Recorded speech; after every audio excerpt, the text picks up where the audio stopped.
lui rendre toute saison. Amen.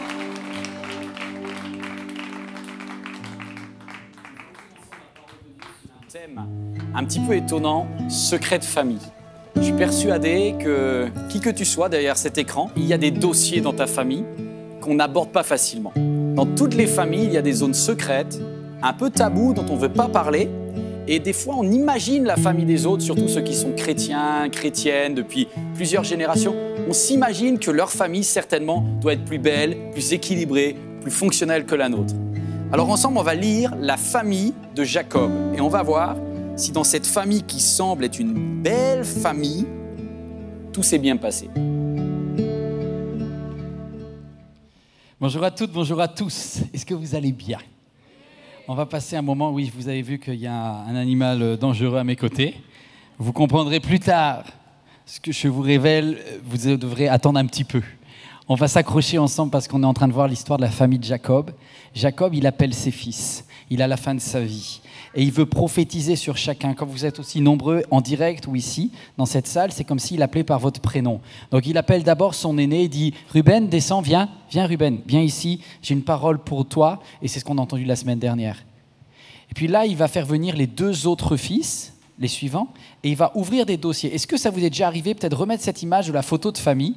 Cette photo de famille qui, lorsque vous prenez à Noël, vous savez, à Noël ou au premier de l'an ou lors d'un anniversaire, on essaye de ramener toute la famille, le tonton, la tata, les cousins, peut-être la mamie, le papy, les plus jeunes. T'as le petit enfant qui fait le boîte d'honneur alors qu'on lui dit 4 fois de ne pas le faire, la prochaine fois il va prendre une trempe si tu refais ça sur la photo. Maman en a vraiment marre. Et tout le monde a un sourire un peu artificiel, un peu figé. Puis quelques années après, tu regardes la photo et tu vois le couple qui est au premier rang. En fait, ils sont divorcés depuis, et au moment où ils ont pris la photo, ils faisaient comme s'ils s'aimaient bien, alors que le couple n'allait pas du tout, il était déjà en lambeaux. Parce qu'il y a des choses cachées sur la photo, où tout le monde sourit, mais pour l'apparence. Et là, je voudrais qu'on ait cette vulnérabilité en cet après-midi, alors qu'on regarde ce message, toi en direct, de dire, Seigneur, est-ce que mon sourire est figé? Est-ce qu'il y a des dossiers que tu connais sur moi? Est-ce que tu veux me parler, Saint-Esprit? On va fermer les yeux ensemble. Père, tu es celui qui nous scanne, qui nous scrute. De la même façon que Jacob a appelé ses fils, je crois que tu nous appelles en cet instant. Qu'on soit dans la salle ou derrière cet écran, tu connais toute notre vie, tu scannes du début jusqu'à la fin. Je sais que ton regard, c'est un regard de Père, non pas pour nous condamner, mais pour mettre en évidence peut-être ce que l'on ne veut pas voir sur nous-mêmes, ce qu'on ne veut pas entendre de nous-mêmes. Je te donne à titre personnel la possibilité de me reprendre, de me corriger, parce que je sais que si tu le fais, c'est pas pour m'accabler, mais c'est pour que je devienne meilleur. Alors voici ma vie. Change-moi, transforme mon caractère si tu le veux, Père. Au nom de Jésus, Amen. Jacob appela ses fils. Ruben, ça s'est passé pas trop bien parce qu'on a appris un scoop la semaine dernière. Alors on va voir, je ne sais pas si du coup, ceux qui passent après, ils se disent « Waouh, c'était chaud pour Ruben !» Qu'est-ce qu'il va dire sur nous? Jacob appela ses fils et leur dit « Rassemblez-vous, je vous annoncerai les choses qui vont arriver dans l'avenir. » Et le point, c'est Siméon, le numéro 2, et Lévi, le numéro 3. Siméon et Lévi. Il est aveugle, le papa Jacob. Donc il dit « Siméon et Lévi sont des frères. Mais leurs épées sont des instruments de violence. Je ne peux pas participer à leur conciliabule. Je ne veux pas m'associer à leur assemblée. Car pour assouvir leur colère, ils ont tué des hommes. Pire, poussés par leurs instincts, ils ont mutilé des taureaux. Oh, maudite soit leur colère, car elle est violente, et leur fureur, car elle est cruelle. Aujourd'hui, c'est violence amère. J'aimerais que vous ne soyez pas concernés, mais la violence de la colère, elle ne vient pas de nulle part. Je voudrais voir 3 choses avec vous aujourd'hui. L'injustice comme principale raison de la colère qu'il y a dans ta vie. Ensuite, lorsque la colère s'associe à la violence, ça sera le grand 2. Et enfin, on verra la solution ensemble. Restez accrochés, grand 1, l'injustice. L'injustice parce que c'est elle qui fait naître la colère. La colère, elle ne vient pas de nulle part comme ça. Va chercher dans ton cœur quelle est la racine. Qu'est-ce qui a fait que la colère est arrivée dans ta vie? Et pour Siméon et Lévi, c'est un drame, c'est une horreur. En premier point, qu'est-ce qui fait que la colère vient? C'est que tu es victime d'une injustice et parfois c'est un drame. Si tu as eu un accident provoqué par quelqu'un. Il y a quelques jours, je regardais, j'aurais pas dû d'ailleurs. Si vous êtes un peu déprimé, un peu fatigué, ne regardez pas Énergie 12, crime et enquête criminelle. Si tu vas bien, après tu vas mal. Moi, je regarde bêtement ça parce que j'avais rien à faire là. Et je regarde l'histoire du violeur. Avec Jean-Marc Morandini, là, l'histoire du violeur de Colombes. Et puis bêtement, j'écoute. Et là, le gars, c'est un psychopathe. Sofiane, je ne sais plus comment il s'appelait, Sofiane Rasmouk, 7 août 2013, il y a 6 ans. Alors qu'il sort de prison, il n'aurait pas dû être libéré, il agresse une première jeune femme qui sort du train de la Garenne-Colombe. Mais il l'agresse pas seulement, il la massacre. Il la massacre, il s'acharne sur elle. Elle est tellement... Il la laisse pour morte, mais elle est tellement tuméfiée que cette femme, qui était une femme super belle, super classe, qui travaillait dans une agence de com et de marketing, en charge alors qu'elle venait juste de terminer ses études, qu'elle avait toute la vie devant elle, il l'a laissée pour morte, il l'a tellement massacrée que la fille, elle témoigne 6 ans plus tard parce qu'elle n'est pas morte, après plusieurs mois de coma, et elle ne sort plus aujourd'hui, en 2019, de sa chambre, elle est en chambre noire parce qu'elle ne tolère plus la reconstruction qui a été faite par les médecins, tellement elle ne se ressemble plus à qui elle était avant. Et moi, je vois cette histoire et je sais qu'après, le temps que la police arrive, il a eu le temps d'aller massacrer et violer une autre fille. Et maintenant, il est condamné à perpétuité. Là, il a agressé un surveillant il y a quelques semaines. Mais là, il y a la colère qui vient. Et là, je suis derrière mon écran, il ne m'a rien fait, moi, mais je suis énervé. Je me dis, mais pourquoi ce gars-là, là, je ne suis pas pour la peine de mort, mais là, j'y pense quand même. D'ailleurs, si quelqu'un fait ça à ma fille Shaina, je crains que je demande à Dieu une suspension de conversion pendant 2 jours, le temps que je l'attende à la sortie du tribunal, que je fasse une bêtise vitale le concernant, et que je revienne après l'église des Belka en pleurant en disant « Seigneur, pardonne-moi d'avoir tué cet homme qui le méritait bien ». Mais à la base, regardez cette définition de la colère. La colère, c'est un sentiment de survie en fait. C'est un instinct de survie. Un puissant instinct de survie pour se rebeller contre une injustice. Regardez ce qui s'est passé dans l'histoire de Dina. On lit le texte. Dina, la fille que Léa avait donnée à Jacob, sortie en soirée pour faire la fête avec ses copines, les filles du pays. Et là, Sichem, le petit caïd de la cité, là, fils de Hamor, le prince du pays, la vit. Il l'enleva, la viola. Il va coucher avec elle, il va la violer. Et c'est pour ça que l'horreur est le détonateur de ta colère. Tu peux rester calme, mais tout d'un coup, tu es victime d'une injustice de plus, et là, tu vas te permettre le son de ta voix, là, oh, il y a une note qui arrive.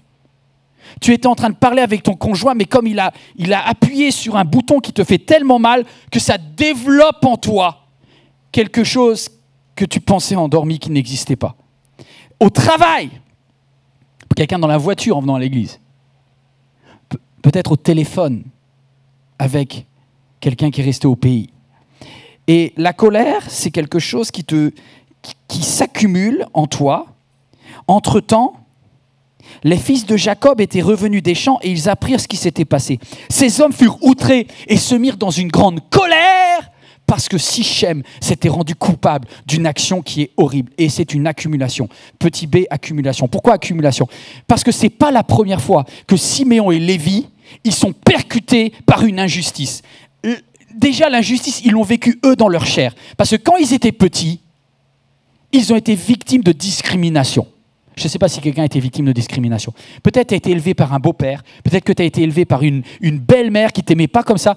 Eux, ils avaient un papa qui les aimait pas fort et qui n'aimait pas leur maman. Parce que lorsque Léa tomba enceinte, nous dit le texte, elle mit au monde un fils et elle dit « L'Éternel m'a entendu que je n'étais pas aimé. Aussi, il m'a accordé un fils et elle donna le nom de Siméon. » Elle va donner le mot Siméon comme « Enfin, je vais être entendue par quelqu'un !» Donc déjà, tu sens comment ils sont le fruit d'une femme qui se sent mise à part, pas aimée, pas respectée. Et peut-être quelqu'un ici, ça appuie sur quelque chose chez toi parce que tu ne te sens pas entendu. Peut-être que ta femme n'arrive pas à t'écouter, à t'entendre. Peut-être que ton patron, tu essayes de lui expliquer les choses, il n'écoute pas. Ton mari ne t'écoute pas, ton enfant. Après, elle va avoir un troisième enfant, Léa. Elle tomba enceinte et mit au monde un fils et elle dit, cette fois-ci, mon mari s'attachera à moi parce que je lui ai donné 3 fils. Elle fait un gamin presque comme un gamin de la réparation. Je ne suis pas aimé, je ne suis pas entendu, je l'appelais Siméon, mais je ne suis pas aimé. Et cette fois-ci, peut-être que je vais le tenir, je vais l'accrocher, il va me protéger. Maintenant, il ne va plus partir, d'aller voir ailleurs. Vous savez que l'insécurité affective peut provoquer cette colère. Et moi, je sais, et c'est vrai pour mon couple, si jamais je ne sécurise pas ma femme, je la mets en danger. Que Dieu me pardonne de ça. Mais l'insécurité affective, si quelqu'un ne protège pas son conjoint en le rassurant, ça peut développer chez le conjoint des zones de colère. Et au début, la colère pour nous tous, c'est un allié. La colère, ça ne vient pas de nulle part. La colère, c'est un instinct de survie, c'est un allié. C'est comme un petit doudou avec qui tu es et que tu tolères à l'intérieur de ta maison. Si vous voulez bien, je vais faire un petit moment privé. Vous êtes OK là ? Je vais vous montrer le petit chat que ma fille, Shaina, a voulu prendre en vidéo. On a fait la vidéo ensemble hier soir. Est-ce que Maestro, tu peux envoyer la vidéo ? Je vais vous présenter Loulou avec ses yeux verts. On dirait une panthère noire. Merci Shaina. Voici Loulou. Ça c'est Loulou version chat. Voici Loulou 2 version mutée. Ça s'appelle une panthère. Et ce qui est un chat te donne de l'affection. Mais si tu adoptes une panthère, un jour, elle va muter. Le point que je voulais développer, troisième et dernier point, c'est mutation. Mutation. Ce qui au début était censé te protéger va grandir à l'intérieur de toi. Et ce réflexe naturel de la colère va s'installer. Tu ne pourras plus le nourrir avec des croquettes. Tu ne nourris pas ça avec des croquettes. Tu nourris ça avec du sang. Lorsque ta colère grandit, elle a faim. Et il lui faut du frais. Et il lui faut du frais tous les jours. Voilà pourquoi je suis là aujourd'hui pour te dire, attention, ce que tu as adopté comme une petite colère protectrice toute gentille peut prendre le contrôle de ton cœur et le contrôle de ta maison. Et ça, c'est vraiment dangereux. Regardez, Siméon et Lévi, leurs frères de Dina, leurs épées sont des instruments de violence, dit Jacob. Il dit, je ne veux plus participer à vous, à ce que vous faites, à vos réflexions, à votre mentalité, à vos assemblées. Car pour assouvir votre colère, vous avez tué des hommes. Et qu'est-ce que c'est que cette histoire ? Grand 2, la violence. En fait, ils ne se sont pas limités à une colère théorique, il y a un moment où elle est sortie d'eux. Tu sais, quand quelqu'un te fait une queue de poisson, lorsque quelqu'un te colle pendant 10 minutes, te fait des appels de phare pour rien, essaye de te doubler, etc. Et qu'au final, il te fait une queue de poisson, un bras d'honneur. En toi, là, il y a des choses qui se développent. Lorsque tu as dit 4 fois à l'enfant de faire quelque chose, tu peux être tenté de rajouter de la violence. Parce que la première fois, tu as demandé gentiment, s'il te plaît, range ta chambre. La deuxième fois, tu as dit, range ta chambre. La troisième fois, tu as dit, range vite ta chambre. Et au bout de 3 fois, la main est partie. Et tu n'arrives plus à maîtriser tellement tu es en colère. Et la colère, elle a un effet. C'est que ça marche. Quand tu présentes une colère suffisamment grande, cela te donne de la force. Dans la violence pour assouvir la colère, pour nourrir la colère te le rend bien. La colère t'aide. La toute-puissance. Regardez le sentiment de toute-puissance. Qu'est-ce qui s'est passé ? C'est que 2 Gugus, là, Siméon et Lévi, et ils se disent, on va aller choper le violeur et on va le flinguer. Mais comme ils se disent, sauf que le violeur là, Sichem, c'est le caïd de la cité. Donc, il faut aussi tuer son père. Parce que son père va le protéger. Et puis les gardes du corps qui sont autour. Bon, et puis tous ceux qui vont se mettre dans la cité, on va le défoncer aussi. Donc au final, ils sont pas bêtes. Ils se disent comment à deux Gugus, on va pouvoir faire vengeance comme ça. Et bien la colère fait que même un petit nerveux, il peut gagner contre un grand fort. Toute réflexion par rapport à un président de la République existant ou ayant existé, avant le nounours François Hollande, et Hollande, il est quand même carré. Bon, ben, il fait pas peur. Il fait pas peur. Avant et après, des fois, tu peux être petit et nerveux et inspirer plus de terreur si tu te mets en colère. Et ces deux-là, ils vont réussir à massacrer toute une ville avec 2 épées. Pourquoi ? Ils ont amené un félin avec eux. Le félin de la colère. Ils tuèrent aussi Anor et son fils, Sichem. Ils reprirent Dina de la maison et ils partirent. Mission accomplie. La colère est une épée d'une redoutable efficacité à court terme. Vous savez, leur stratagème, ils ont une idée géniale. Ils se sont dit, pour éviter que la ville se rebelle et puisse défendre le violeur, ce que l'on va faire, c'est qu'ils ont une ruse. Ils ont dit, restez là, c'est un peu compliqué, mais c'est le texte biblique. J'essaye de vous simplifier une histoire assez complexe. Ils se sont dit, on ne peut pas attaquer à 2 contre 100.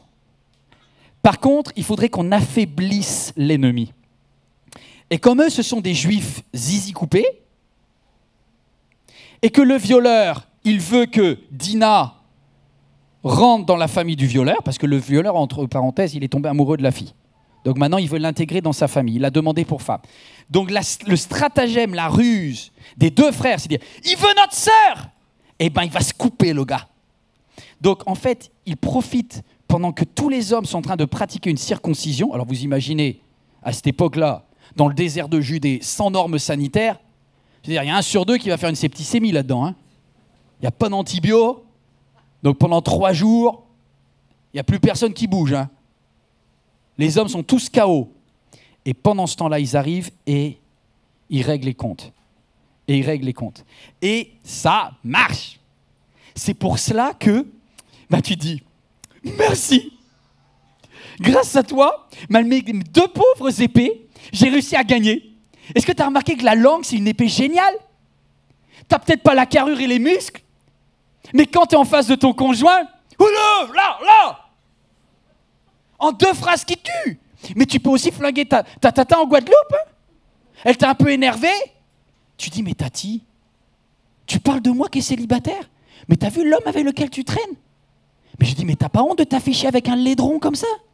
Mais moi, si j'avais un mari comme lui, je me cache, je le sors pas dans la rue. Je peux pas aller faire des courses avec un homme aussi moche. Tata, elle va plus rien dire. T'as gagné. Mais à l'intérieur, t'as découpé. Tu découpes avec ta langue. Et Jacques, il dit, il n'y a pas plus pire épée que la langue. Il y en a qui utilisent leur langue. Il y en a qui utilisent leur richesse, leur carnet de chèques pour dire, eh bien, puisque tu fais ça, eh bien, je te donnerai plus rien. Eh bien, maintenant, tu vas voir comment tu vas faire pour manger. La colère, elle a multiforme. Et la colère, elle se justifie tout le temps par de la propre justice. Petit b, propre justice. Qu'est-ce que c'est que la propre justice ?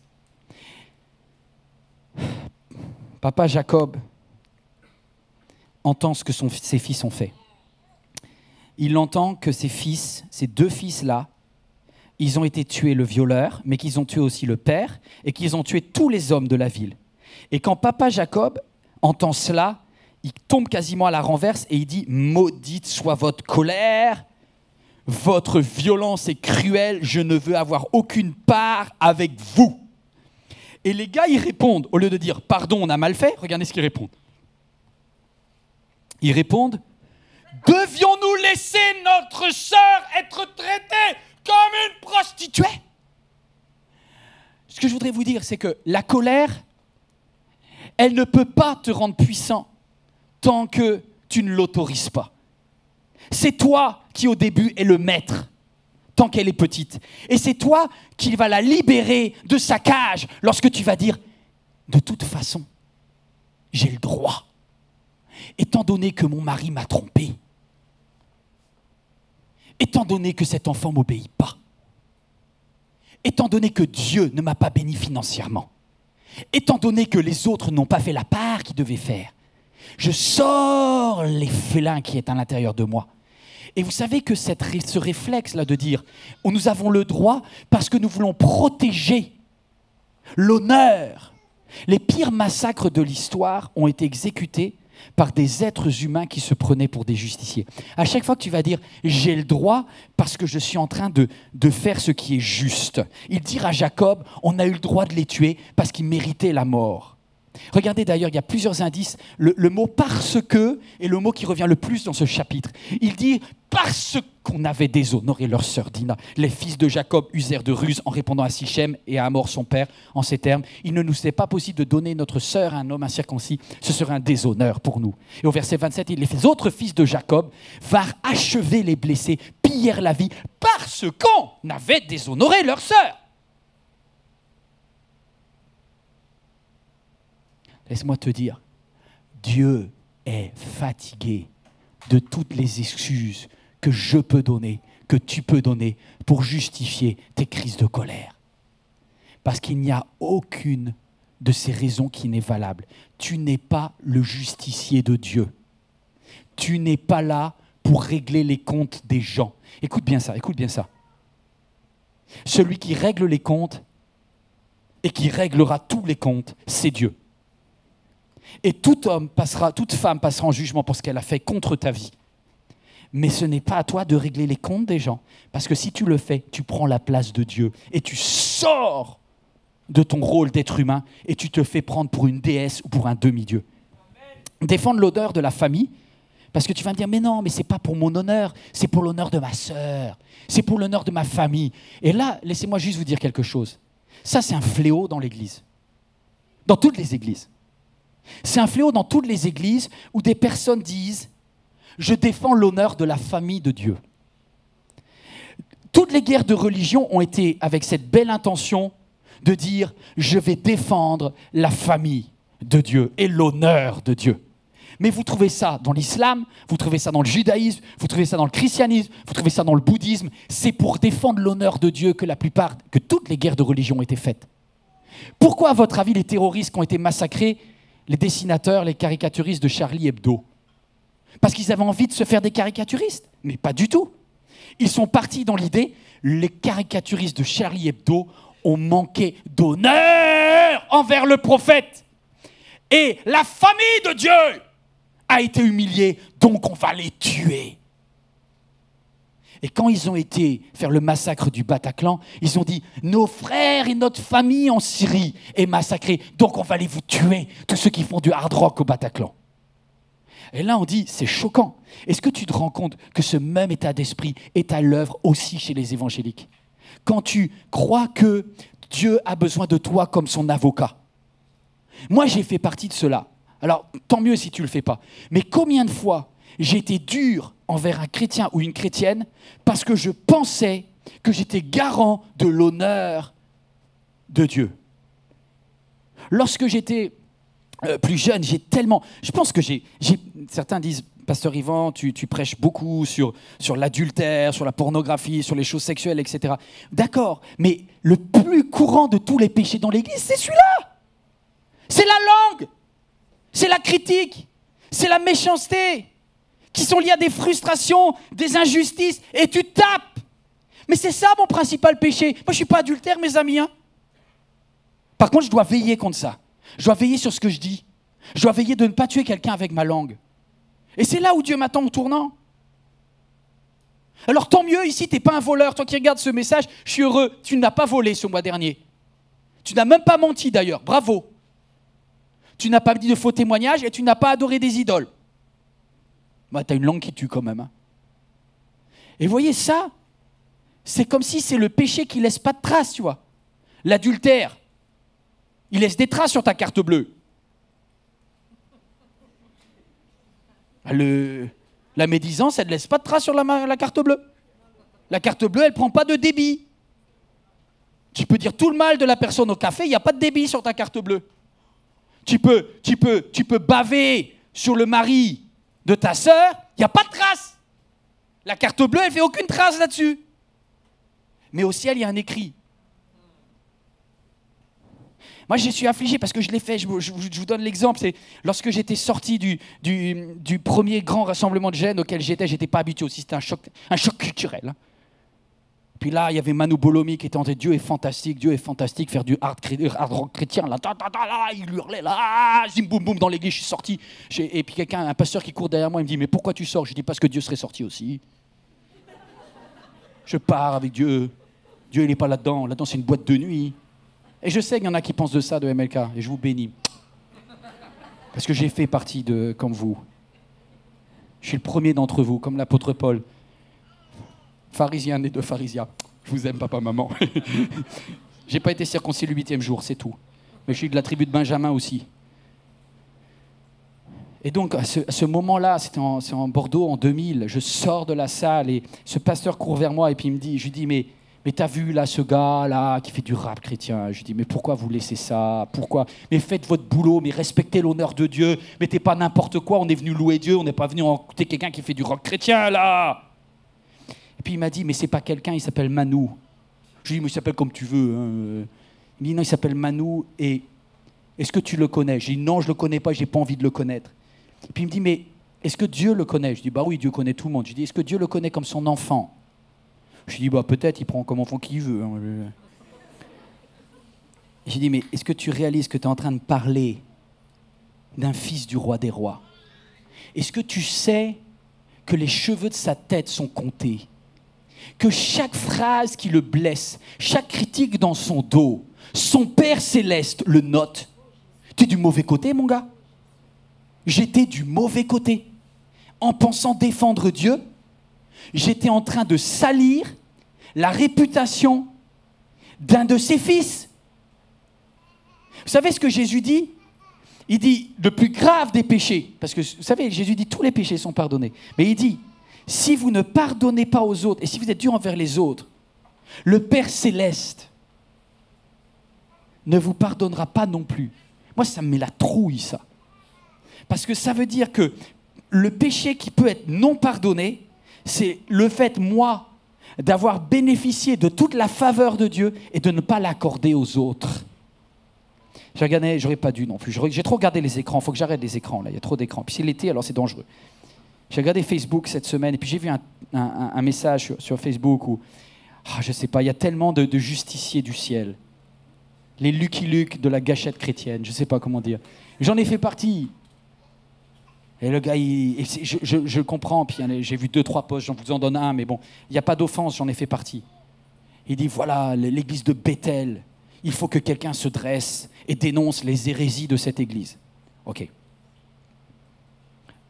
Ma question, j'ai envie de lui poser, mon ami, tu es un enfant de Dieu? Oui. Est-ce que tu connais le pasteur de Bethel? Est-ce que tu y es allé? Est-ce que tu as parlé avec lui? Parce que la Bible dit, si tu as quelque chose contre ton frère, tu dois d'abord aller lui parler en privé. Donc si tu n'as pas eu le courage d'aller lui parler en privé, va pas lui parler sur Facebook. Hein? Alors si tu as raison, alors tu lui feras du bien. Mais si tu n'as pas raison, peut-être qu'il va te faire du bien. Il y a quelque chose que... C'est marrant parce que ce péché-là, il est toléré en fait.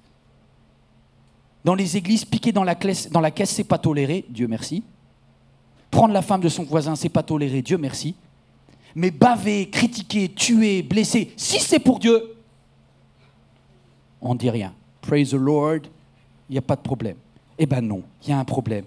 Parce que c'est défendre... Dieu a un seul avocat auprès du Père. Il y a un seul avocat auprès du Père et ce n'est pas toi.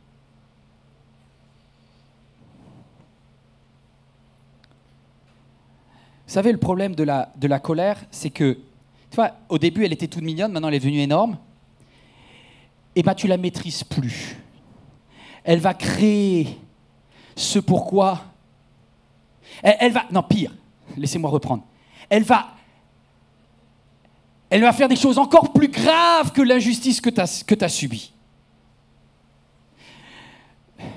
Parce que la colère, elle va t'aveugler. La colère, elle va provoquer de l'injustice. Je termine ce point là-dessus, sur injustice. Pourquoi la colère va t'amener dans une zone d'injustice? Parce qu'au début, tu vas dire, elle a déshonoré ma sœur, ok. Regardez ce qui se passe. La colère nous rend aveugles et nous rend sourds à la souffrance des autres. Cette colère n'en a rien à faire.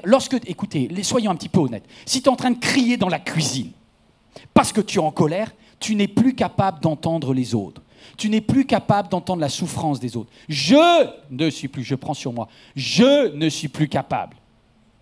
Parce que la colère est obsessionnelle. La colère, elle est en vous et elle prend tellement de place qu'elle ne vous permet plus d'écouter les autres. Elle est obsessionnelle. Vous acceptez que je creuse un peu? Parce que là, on a parlé du viol de Dina. En plus, je vous ai dit qu'après, le gars, il est tombé amoureux. Là, j'ai pas trop compris. Et les frères, ils sont allés massacrer tout le monde. Mais avant de massacrer tout le monde, il s'était passé quelque chose. La Bible nous dit que la situation abominable, l'horreur du viol, est devenue un peu plus complexe. Parce que la colère, elle simplifie, parce qu'elle te cache plein de choses. Sichem, le violeur, verset 3, s'attacha à Dina, fille de Jacob, et en tomba amoureux. Là, j'ai envie de lui donner 2 claques. Je dis, purée, tu n'aurais pas pu tomber amoureux avant? Et puis après, et il parla à son cœur. Ça m'a énervé. S'il y a des femmes là dans la salle, là, ça doit vous énerver aussi. Parce que le violeur, là, alors je ne comprends pas, là, excusez-moi, j'ai une psychologie d'homme. J'ai du mal à me mettre à la place de Dina, mais je ne sais pas si elle a eu un syndrome de Stockholm, mais il s'est passé quelque chose. C'est-à-dire que le gars qui l'a violée, après, il est tombé red-dingue amoureux. Il a tout fait à l'envers. Il n'a pas respecté son consentement, mais après, le gars, il a culpabilisé à mort, il est vraiment tombé amoureux, il lui a envoyé des fleurs, on va lire le texte dans quelques minutes, et surtout, il a parlé à son cœur. Et alors, du coup, je me suis dit, j'espère quand même qu'elle ne s'est pas fait avoir, la fille. Eh bien, si. C'est-à-dire que la fille, elle est passée d'une zone sombre à une zone grise. Et j'ai regardé dans la Bible Chouraki, elle a dit oui en fait, après. Je ne sais pas si son consentement était éclairé ou pas, mais Dina, elle a décidé d'accepter la proposition de mariage contre l'avis de sa famille. Non mais alors mes amis, arrête de défendre ta famille parce que des fois ta famille vont prendre des décisions, tu ne peux rien y faire. Hein. Donc arrête de défendre l'honneur des autres, s'ils veulent pas, c'est pas ton problème. Là Dina, il y a un moment où elle a dit « Ah bah oui, je l'aime un petit peu quand même. » D'accord, tu peux lui donner 2 claques si tu veux, mais ça va. Je pense qu'elle a déjà assez souffert comme ça sert à rien. Et elle dit « Je vais aller vivre avec Sichem. »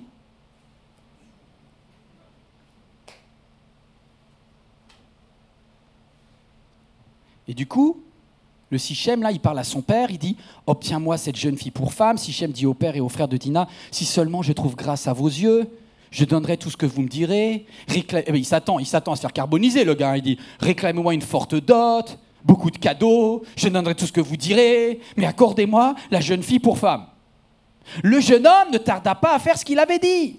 C'est le verset d'après, ça s'affiche, car il aimait la fille de Jacob. Non, mais il est sérieux en plus. Hein. Il était estimé de toucher son père. C'est bizarre parce que les gens, ils sont complexes. Il a un côté épouvantable et puis il a un côté correct. Amor et son fils Sichem se rendirent à la porte de la ville, dirent à le concitoyen, « Ces hommes ont des intentions paisibles envers nous. » Ils n'ont rien compris. Vous voyez, comme quoi l'amour rend aveugle. Hein. Il n'y a pas que la colère qui rend aveugle. Hein. L'amour rend aveugle. Et tous les hommes de Sichem se firent circoncire, tous ceux qui étaient venus à la porte de la ville. 3 jours plus tard, alors qu'ils étaient souffrants, Siméon et Lévi, les frères de Dina prirent l'épée. Bah, bah, bah, bah, bah, ils vont massacrer tout le monde. Moi, je me dis, c'est moche. Parce que ça pouvait finir autrement. Et la colère, elle a fini par prendre possession d'eux. Au début, c'était un petit chaton qu'ils ont toléré, mais c'est devenu une panthère. Et la panthère, là, elle leur a fait faire des horreurs. Ils n'ont plus été capables d'entendre la souffrance des autres. Je ne dis pas que Sichem avait raison, ce que Sichem a fait méritait un jugement. Mais est-ce que ça méritait de tuer son père? Est-ce que ça méritait de tuer tous les autres? Non.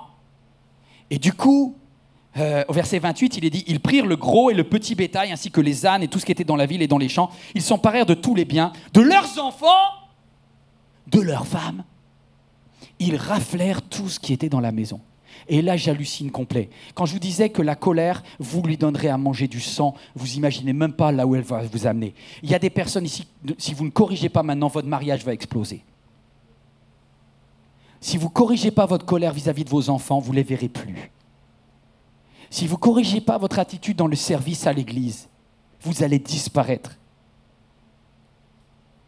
Si vous ne corrigez pas votre attitude au travail, à claquer la porte comme vous claquez, et si possible sur les doigts du patron, vous allez être au chômage. Et Dieu ne vous soutiendra pas là-dedans. J'ai plus de amen. Mais je vous le dis quand même. Parce que la Bible nous le dit. Celui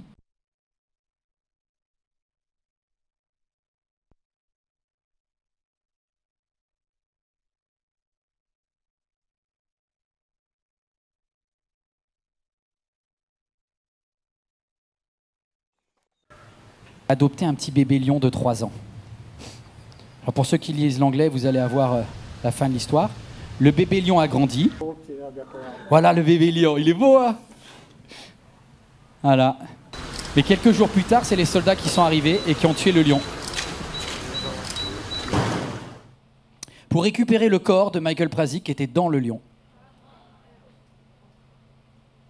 Parce que le lion l'a mangé. C'est une histoire vraie, hein.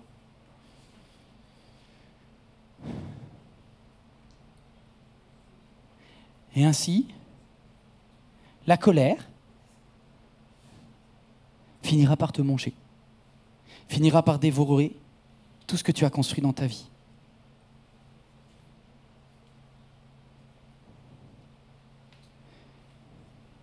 Grand 3, la solution. Je vous quitte là-dessus. Si vous vous mettez en colère, ne péchez pas, nous dit l'apôtre Paul. Que le soleil ne se couche pas sur votre colère, ne laissez aucune place au diable. C'est comme s'il y avait un timing, comme s'il y avait un temps. C'est comme si Dieu te dit, regarde ça. Dieu te dit, le petit chat là, c'est ok, mais la panthère, c'est pas ok. Et si tu laisses le petit chat une nuit, le lendemain, tu as une panthère.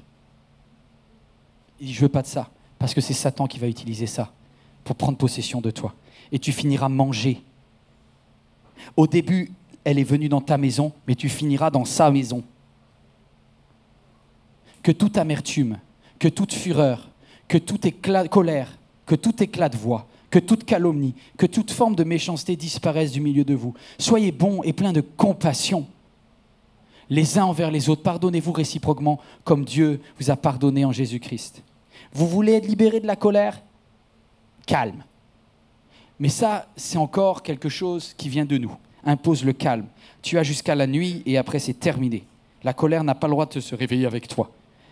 Deuxièmement, petit B, honnêteté. Honnêteté. Sois très honnête avec toi-même. Arrête de te mentir à toi-même. Vous avez appris qu'il a été dit aux anciens, tu ne commettras pas de meurtre et celui qui commet un meurtre mérite de passer en jugement. Mais moi je vous dis, tout homme qui se met en colère contre son frère mérite de passer en jugement. Celui qui traite son frère d'imbécile, non, c'était imbécile, mérite d'être puni. Est-ce que tu comprends que Dieu a une tolérance zéro lorsque 2 enfants de Dieu, 2 personnes de sa famille sont en train de s'allumer? Il y a zéro tolérance. Parce qu'en fait, les 2 sont protégés par Dieu et ça met Dieu tellement mal à l'aise parce qu'il se dit, là, ils sont en train de faire le jeu du diable dans ma famille. Si donc tu présentes ton offrande, nous dit Jésus, vers l'autel, tu viens à l'église et tu dis « Alléluia, je te loue, Éternel, parce que tu es mon bon berger, je te loue, merci, je chante tout-puissant, merci pour ta grâce, merci pour ta bonté. » Tais-toi! Parce que si là tu te souviens que ton frère a quelque chose contre toi, laisse ton offrande devant l'autel et va d'abord te réconcilier avec ton frère, puis viens présenter ton offrande. En fait, Dieu ne peut pas supporter que tu parles comme ça à ta femme dans la voiture et qu'après tu viennes devant Dieu en te disant « Alléluia, Père éternel, je t'aime de tout mon cœur, de toute mon âme, de toute ma force. » Mais pas l'autre, hein.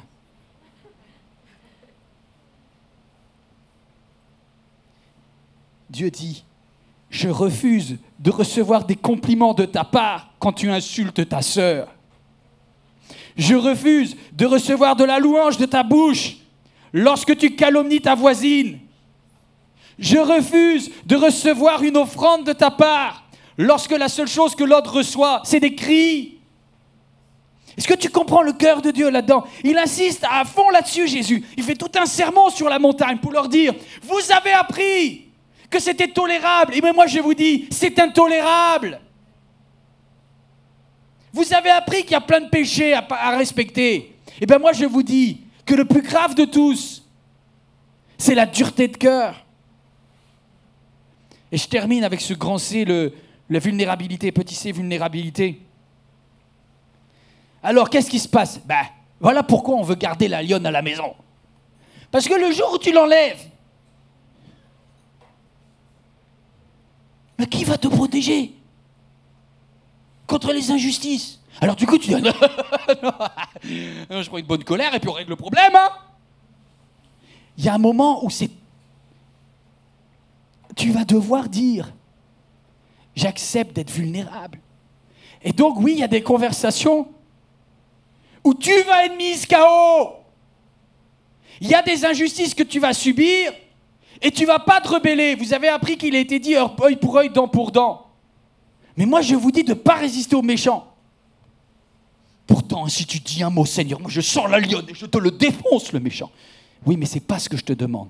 Vous avez appris qu'il était dit, tu aimeras ton prochain et tu détesteras ton ennemi. Tu lui enverras une bonne lionne dans la figure, on va régler le problème. Mais moi, je vous dis, aimez vos ennemis, bénissez ceux qui vous maudissent, faites du bien à ceux qui vous détestent, ça fait beaucoup déjà, hein, et priez pour ceux qui vous maltraitent,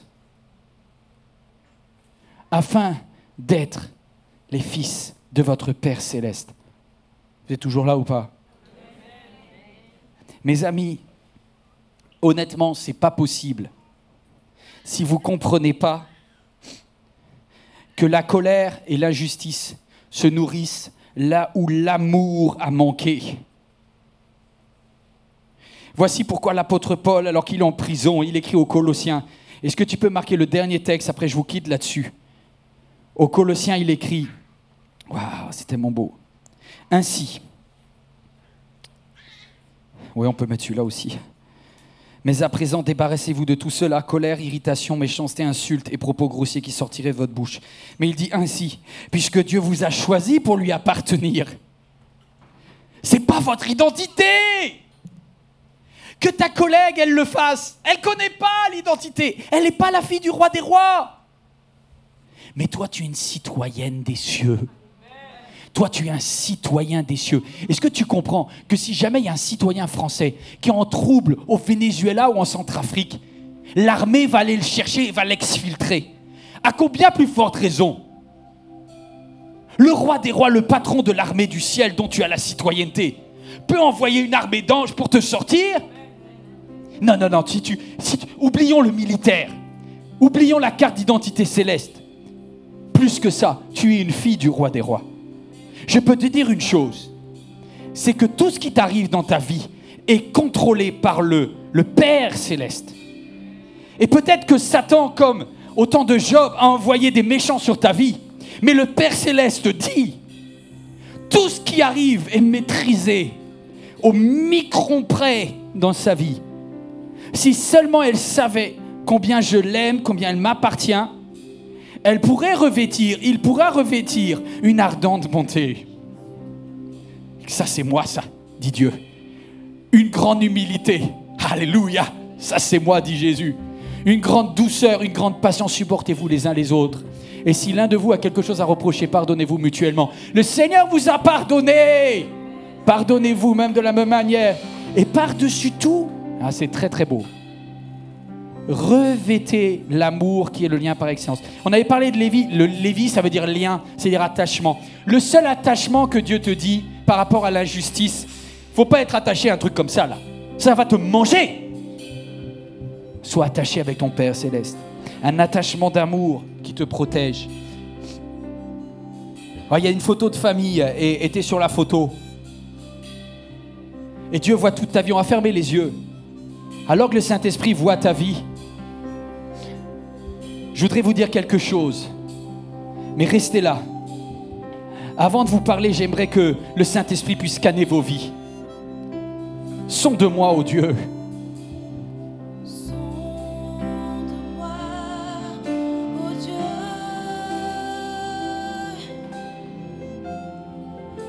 et connais mon cœur.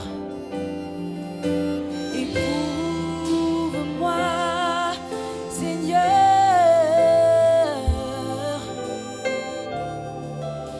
et connais mes pensées.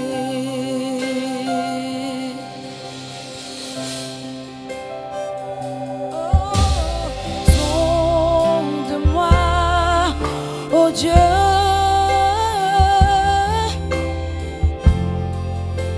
et connais mon cœur. Éprouve-moi, Seigneur. Oh, oh, et connais mes pensées. Regarde si je suis loin de toi. Regarde si je suis sur une mauvaise voie. Regarde si je suis loin de toi. Et conduis-moi. Et conduis-moi. Regarde si je suis loin de toi. Regarde si je suis sur une mauvaise voie. Regarde si je suis loin de toi. Et conduis-moi. Oh, et conduis-moi. Regarde-moi. Regarde mon cœur. Sonde-moi. J'ai besoin de toi. Saint-Esprit. Regarde si je suis.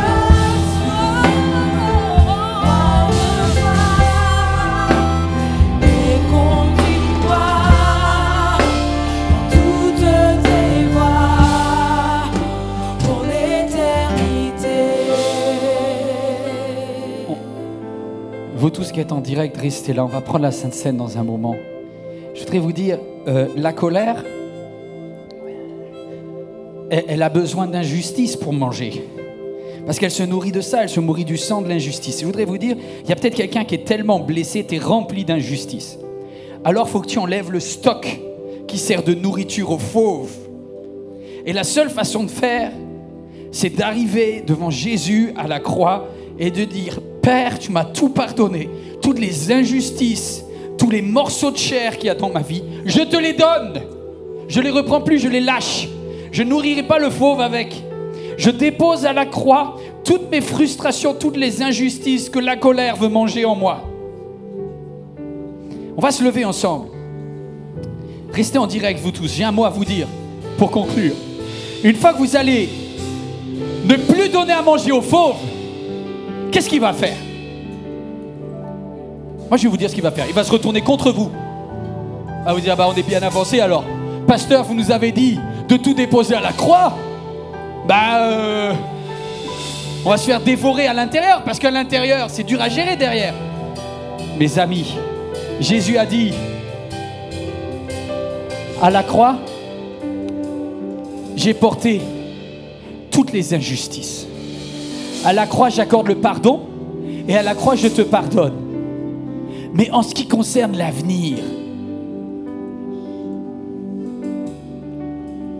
à la croix, le passé est passé. Mais l'avenir, comment je vais faire pour ne pas me mettre en colère demain au travail? Il me faudrait un dompteur. Il me faudrait quelqu'un. Parce que moi, je peux lui dire, couchez, mais il ne m'écoute plus, il est trop gros. Écoute-moi bien. Jésus a dit, je vous enverrai le Saint-Esprit. Le Saint-Esprit viendra en vous.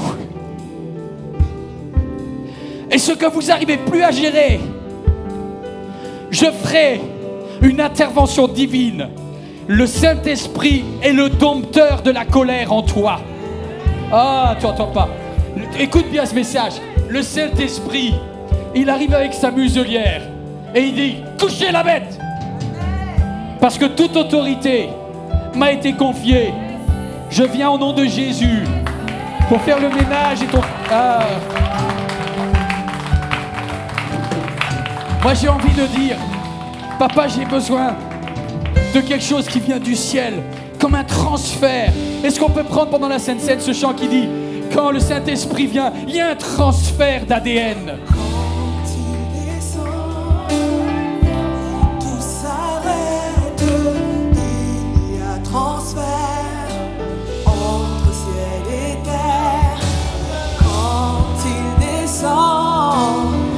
L'atmosphère change, il y a transfert entre ciel et quand il descend, tout s'arrête, il y a transfert entre ciel et terre et quand il descend, l'atmosphère change, il y a entre ciel et terre, et quand il descend, oui, tout s'arrête,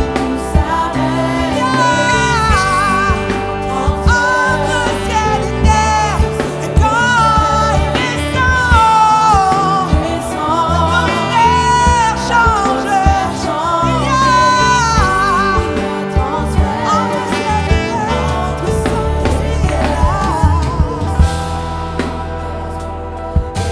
terre, le Saint-Esprit est là. Le Saint-Esprit est là. Le Saint-Esprit est là. Il est là pour restaurer. Il est là pour guérir. Il est là pour transformer. Je voudrais vous dire quelque chose. Quand le Saint-Esprit descend et qu'il y a transfert entre ciel et terre, quand tu reprends la voiture ou le métro en sortant du culte, ton conjoint, il doit dire, il y a eu un truc qui s'est passé là. Il y a un truc qui s'est passé parce que je reconnais plus ma femme, je reconnais plus mon mari. Il y a un transfert qui est arrivé là. Lorsque tu vas aller au travail demain, après ce message, ta collègue, elle doit dire, mais, bah dis donc, t'as passé un bon week-end, hein? J'ai l'impression que t'es tout détendu là. Parce que là où il y a le Saint-Esprit, il y a un transfert entre ciel et terre. Et quelqu'un qui comprend que le Saint-Esprit vient, c'est extraordinaire. Mes amis, je vous laisse, je vous dis une dernière chose. Vous savez ce que la parole de Dieu dit ça? Quand le Saint-Esprit vient quelque part et que le pardon est accordé, que l'amour vient, lorsque tu vas demander pardon, lorsque tu accordes du pardon, en fait, ça donne comme le lion, il part, la tempête, et le Saint-Esprit rentre, et en général, il se passe des miracles. Écoute bien ça. Quand le Saint-Esprit reprend possession, les malades sont guéris, les sourds se mettent à entendre. Ça, c'est une action du Saint-Esprit. Oh, il y a transfert, reprend quand le Saint-Esprit est là, il y a transfert. Transformer.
tous tes problèmes se figent. Ta vue est dirigée vers lui. Il y a une connexion qui s'établit. Quand le Saint-Esprit est là, l'atmosphère de mort, elle disparaît. L'atmosphère de médisance, elle disparaît. La seule chose qui reste, c'est l'amour que le Saint-Esprit met dans toi. Amen. Nous sommes heureux d'avoir pu passer ce culte ensemble dans la présence de Dieu. Et si vous passez en région parisienne, nous serions ravis de vous accueillir pour vivre un culte ensemble. Sachez que l'église MLK met à votre disposition d'autres contenus sur son site internet ou sur la chaîne YouTube Église MLK. N'hésitez pas à vous abonner. Notre mission, notre désir, c'est de vous offrir des contenus de qualité qui touchent les cœurs et qui changent des vies. Et pour cela, vous pouvez nous aider en soutenant financièrement ce beau travail afin que d'autres à leur tour soient bénis. Je voudrais personnellement vous dire merci. Merci pour votre fidélité, merci pour votre générosité et à très bientôt j'espère.